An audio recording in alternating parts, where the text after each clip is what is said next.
Hello everyone, welcome to this video. So previous వీడియోలో మనం ఏం చేసామంటే మన BCME సబ్జెక్ట్లో ఉన్న సివిల్ పార్ట్లో సిలబస్ ఏంటి, దానిలో ఉన్న టాపిక్స్ గురించి మనం డిస్కస్ చేసాం.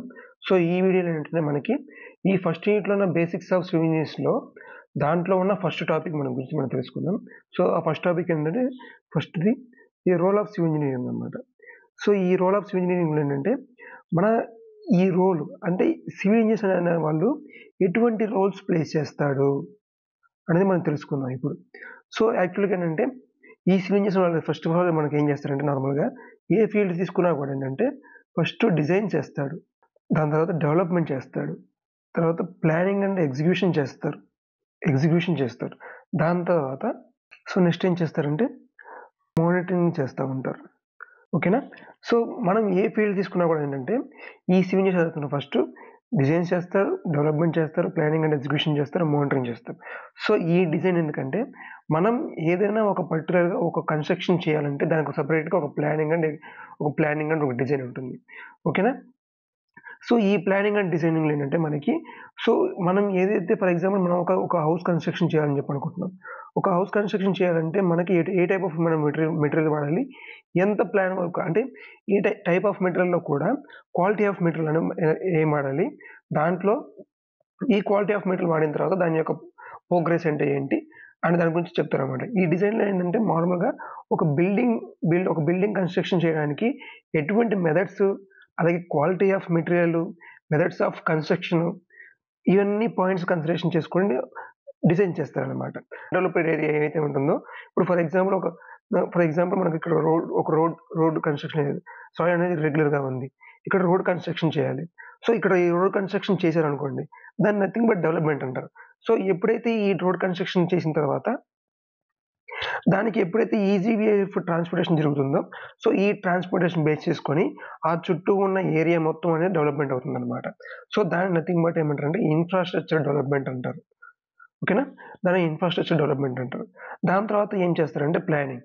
సో ఈ ప్లానింగ్ మీనింగ్ ఏంటంటే మనకి ఏదైతే మనం డిజైన్ చేసామో, మనం ఏదైతే డెవలప్మెంట్ చేస్తున్నామో సో ఈ రెండు ప్రాసెస్ చేయడానికి మనకు ఒక ప్లానింగ్ అండ్ ఎగ్జిక్యూషన్ ఉండాలి. సో ప్లానింగ్ మీన్స్ ఏంటంటే ఒక సర్టన్ పీరియడ్ ఆఫ్ టైం అనమాట. ఒక టైం పీరియడ్ తీసుకుంటారు. ఆ టైం పీరియడ్లో మనం ఏదైతే మనం ప్రాజెక్ట్ చేస్తున్నామో సో ఆ ప్రాజెక్ట్ సంబంధించిన కన్స్ట్రక్షన్ కంప్లీట్ చేయాలి. ఈ ప్లానింగ్లో మనకి ఏమొస్తుందంటే మనం ఏదైనా సరే ఒక వాల్ కన్స్ట్రక్షన్ చేయాలన్నా, ఒక ఫౌండేషన్ కన్స్ట్రక్షన్ చేయాలన్నా ఒక ప్లానింగ్ ఉంటుంది. ఓకేనా. ఒక ప్లానింగ్ ఉంటుంది. సో ఈ ప్లాన్ వైజ్ మనం ఎగ్జిక్యూషన్ చేసుకుంటూ వెళ్ళిపోతాం అనమాట. ప్లాన్ వైజ్ ఎగ్జిక్యూషన్ చేసుకుంటూ వెళ్తాం. సో ఈ ఎగ్జిక్యూషన్ చేసుకునే టైంలో ఏంటంటే ఆ బిల్డింగ్స్ అన్ని ఒక స్ట్రక్చర్ కానీ ఈజీగా కన్స్ట్రక్షన్ అనేది ఈజీగా కంప్లీట్ అయిపోతుంది. సో దాన్నే nothing but planning and execution అని చెప్పంటాం. తర్వాత మానిటరింగ్. సో ఈ మానిటరింగ్లో ఏం జరుగుతుందంటే మనం ఒక కన్స్ట్రక్ట్ చేసాం అంటే కట్టేసాం. సో కట్టేసిన తర్వాత మనం ఏం చేయాలి, ఆ బిల్డింగ్ యొక్క లైఫ్ స్పాన్ని ఎవ్రీ ఇయర్ టు ఇయర్ కానీ లేకపోతే 2 ఇయర్స్‌కి ఒక సర్టెన్ టైం పీరియడ్ పెట్టుకొని ఆ టైం పీరియడ్ వరకు ఈ బిల్డింగ్ యొక్క మానిటరింగ్ చేస్తూ ఉంటారన్నమాట ఈ సివిల్ ఇంజనీర్స్ అనేవాళ్ళు. సిమిలర్లీ ఏంటంటే మనకి ఈ design and planning and execution monitoring అనేది ఇవన్నీ ఎక్కడంటే మనం ప్రతి ఒక్క ఫీల్డ్లో వస్తుందన్నమాట. సో ఆ ఫీల్డ్ యొక్క రోల్ అంటే ఏంటంటే దాంట్లో ఫస్ట్ వచ్చేప్పటికి ఇన్ఫ్రాస్ట్రక్చర్ డెవలప్మెంట్. రోడ్ కన్స్ట్రక్షన్ చేస్తారు, బ్రిడ్జ్ కన్స్ట్రక్షన్ చేస్తారు, టనల్స్ కన్స్ట్రక్షన్ చేస్తారు, ఎయిర్పోర్ట్స్ కన్స్ట్రక్షన్ చేస్తారు, మెట్రోస్ కన్స్ట్రక్షన్ చేస్తారు. సో టోటల్ ఓవరాల్‌గా పాపులేషన్‌కి ఏదైతే రిక్వైర్మెంట్ ఉంటుందో ఆ రిక్వైర్మెంట్ తగ్గట్టు డెవలప్మెంట్ చేస్తారన్నమాట.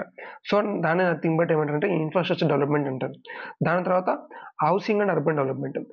ఈ అర్బన్ డెవలప్మెంట్‌లో ఏం జరుగుతుందంటే నార్మల్‌గా మనకి ఏదైతే ఒక అర్బన్ ఏరియా ఉంటుందో సో ఈ అర్బన్ ఏరియాని నంబర్ ఆఫ్ జోన్స్‌గా డివైడ్ చేస్తూ ఉంటారన్నమాట. సో ఈ నంబర్ ఆఫ్ జోన్స్‌గా డివైడ్ చేసుకుంటా ఉండి సో ఈ ప్రతి ఒక్క జోన్‌లో ఎటువంటి టైప్ ఆఫ్ డెవలప్మెంట్ చేయాలి, ఆ ఉన్న ఏరియా యొక్క డిమాండ్ ఏంటి, ఆ డిమాండ్ తగ్గట్టు డెవలప్మెంట్ చేస్తూ ఉంటారన్నమాట. ఓకేనా. ఆ డిమాండ్ తగ్గట్టు డెవలప్మెంట్ చేస్తూ ఉంటారు. సో అది అర్బన్ డెవలప్మెంట్. దాని తర్వాత water supply and sanitation. So మనకి ఏదైతే ఒక అర్బన్ ఏరియా కానీ ఒక టౌన్ ఒక విలేజ్ కానీ ఎక్కడైతే ఉంటుందో సో ఆ టౌన్లోకి మనకి ఏమైతే మనకు మున్సిపల్ వాటర్ అయితే వస్తాయో సో ఆ వాటర్ని ఎలా సప్లై చేయాలి, ఏమంటే వాటర్ అనేది పొల్యూట్ కాకుండా ఎటువంటి ఏమంటారు, ఎటువంటి మెథడ్స్ యూజ్ చేయాలి, ఎటువంటి కెమికల్స్ యూజ్ చేసి శానిటేషన్ చేయాలి అన్నది చూస్తూ ఉంటారన్నమాట ఈ సివిల్ ఇంజనీరింగ్ వాళ్ళు. దాని తర్వాత ఎన్విరాన్మెంట్ ప్రొటెక్షన్. సో ఈ ఎన్విరాన్మెంట్ ప్రొటెక్షన్ ఏమొస్తుందంటే అందులో ఒక ఒక ఎయిర్ క్వాలిటీ ఇండెక్స్ అని చెప్పి ఉంటుంది, ఏక్యూఏ. సో ఈ ఎయిర్ క్వాలిటీ ఇండెక్స్ ఉంటుంది. సో ఈ ఎయిర్ క్వాలిటీ ఇండెక్స్ ఏం చేస్తుందంటే నార్మల్గా ప్రతి ఒక్క టౌన్లో మనకి అట్మాస్ఫియర్లో ఉన్న గ్యాసెస్ లెవెల్స్ అనేది ఎంత పర్సెంటేజ్లో ఉన్నాయో మానిటరింగ్ చేస్తూ ఉంటారు అనమాట. సో దాన్ని నథింగ్ బట్ ఎన్విరాన్మెంట్ ప్రొటెక్షన్ అంటాం. సో దాన్ని నథింగ్ బట్ దీంట్లో ఇది ఎయిర్ గురించి, దాంతో వాటర్ గురించి ఉంటుంది, సాయిల్ గురించి ఉంటుంది, ఓకేనా. తర్వాత వేస్ట్ ఉంటుంది, సీవేజ్ వేస్ట్ ఉంటుంది, ఓకేనా. తర్వాత నాయిస్ పొల్యూషన్ ఉంటుంది. సో వీటన్నిటి గురించి అనమాట ఎన్విరాన్మెంట్ ప్రొటెక్షన్ అంటే. అన్ని నెంబర్ ఆఫ్ పొల్యూషన్స్ వస్తాయి, water pollution, soil pollution, air pollution, noise pollution, ఓకేనా. సో ఈ పొల్యూషన్స్ గురించి కంట్రోలింగ్ చేస్తూ ఉంటారు. సో ఈ డిజాస్టర్ మేనేజ్మెంట్ సేఫ్టీ ఎట్లా అంటే మనకి ఫ్లడ్స్గా ఎలా క్రియేట్ అవుతుంది, సో ఫ్లడ్స్ని క్రియేట్ కాకుండా ఎలా కంట్రోల్ చేయాలి. దాని తర్వాత ఎర్త్క్వేక్ అనమాట, నథింగ్ బట్ భూకంపాలు. సో ఈ భూకంపాలు ఎలా వస్తాయి, ఒకవేళ వస్తే దాని తగ్గట్టు మనం స్ట్రక్చర్ అనేది ఎలా కన్స్ట్రక్ట్ చేయాలి, ఎలా బిల్డ్ చేయాలి.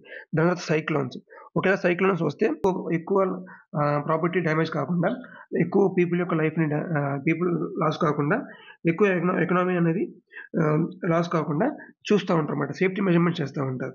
దాని తర్వాత ఎకనామిక్ గ్రోత్, మనకి ఎప్పుడైతే ఈ ఇన్ఫ్రాస్ట్రక్చర్ డెవలప్మెంట్ అవుతుందో సో అక్కడ ఈజీగా కంపెనీస్ అనేది వచ్చి ఇన్వెస్ట్మెంట్ పెడతా ఉంటాయి. సో దానివల్ల మనకి ఎకనామిక్ గ్రోత్ అనేది జరుగుతుంది అనమాట. దాని తర్వాత innovation and modern technology. So ఈ ఇన్నోవేషన్ మోడర్న్ టెక్నాలజీ ఏంటంటే మనకి టైప్స్ ఆఫ్ మెటీరియల్స్ ఉంటాయి, అంటే క్వాలిటీస్ ఆఫ్ మెటీరియల్స్ ఉంటాయి. సో ఈ టైప్స్ కానీ క్వాలిటీస్ ఆఫ్ మెటీరియల్స్ అనేది ఎలా ఉంటుందంటే, మనం సిమెంట్ తీసుకున్నాం అనుకోండి, సో ఆ సిమెంట్లో ఏంటంటే మనకి టైప్స్ ఆఫ్ సిమెంట్స్ ఉంటాయి. అంటే నథింగ్ బట్ ఒక టైప్ ఆఫ్ సిమెంట్ని ఒక టైప్ ఆఫ్ యూజ్ చేస్తారనమాట, ఓకేనా. తర్వాత దాంట్లో ఫర్ ఎగ్జాంపుల్ ఏంటంటే మనకి క్విక్ సెట్టింగ్ ఆఫ్ సిమెంట్ ఉంటుంది.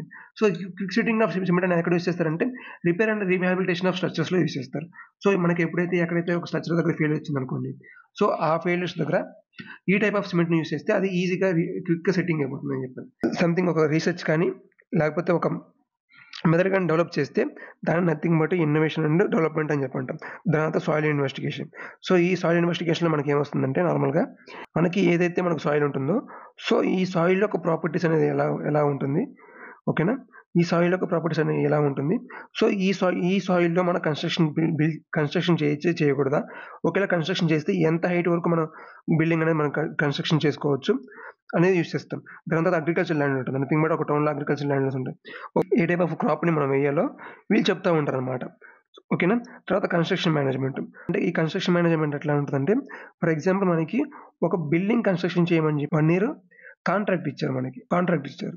సో ఈ కాంట్రాక్ట్ ఇస్తే మనం ఏం చేస్తాం, ఈ 1 year లోపల ఈ కన్స్ట్రక్షన్ని కంప్లీట్ చేయాలి. 1 year లోపల మనం టేకప్ చేసిన ప్రాజెక్ట్ అనేది వితిన్ టైం పీరియడ్లో కంప్లీట్ చేసి ఆ ప్రాజెక్ట్ క్లయింట్ ఎవరైతే ఉంటారో వాళ్ళకి హ్యాండ్ ఓవర్ చేయాలి, ఓకేనా. సో ఈ కంప్లీషన్ కానీ ఈ హ్యాండ్ ఓవర్ టైంలో కానీ మనం యూజ్ చేసే మెథడ్స్నే నథింగ్ బట్ కన్స్ట్రక్షన్ మేనేజ్మెంట్ అని చెప్పంటాం. సో ఈ కన్స్ట్రక్షన్ మేనేజ్మెంట్లో ఒక డేలో ఎంత వర్క్ అయింది, ఎంత క్వాంటిటీ ఆఫ్ మెటీరియల్ సప్లై అయింది, ఎంతమంది లేబర్ కావాలి, సో నెక్స్ట్ వర్క్ ఏం చేయాలి, ఎంత ఎక్కువసేపు పని చేయాలి, అంటే ఒక డేలో డే అండ్ నైట్ పని చేయాలా, ఒక షిఫ్ట్ సరిపోతుందా, లేదా నెంబర్ ఆఫ్ షిఫ్ట్స్ వర్క్ చేయాలా అనే ప్రతి ఒక్క పాయింట్ని కన్సిడరేషన్ చేస్తూ ఉంటారు అనమాట. సివిల్ ఇంజనీర్ అనే అతను ఏం చేస్తారంటే ఇన్ఫ్రాస్ట్రక్చర్ డెవలప్మెంట్ చేస్తాడు, nothing but roads, bridges, tunnels, ఓకేనా, డ్యామ్స్ ఇలా బిల్డ్ చేస్తూ ఉంటారు. అర్బనైజేషన్ డెవలప్ చేస్తూ ఉంటాడు. Water supply and sanitation, water supplying చేస్తూ ఉంటారు, అలాగే శానిటేషన్ చేస్తూ ఉంటారు.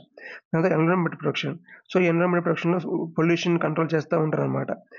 దాని తర్వాత డిజాస్టర్ మేనేజ్మెంట్, మనకి ఏమైతే ఫ్లడ్స్ క్రియేట్ అవుతాయో సో ఈ ఫ్లడ్స్ క్రియేట్ అయిన తర్వాత దాంట్లో ప్రాపర్టీ ఎక్కువ డ్యామేజ్ కాకుండా, ఎక్కువ డెత్ రాకుండా చూస్తారన్నమాట, మేనేజ్ చేస్తూ ఉంటారు.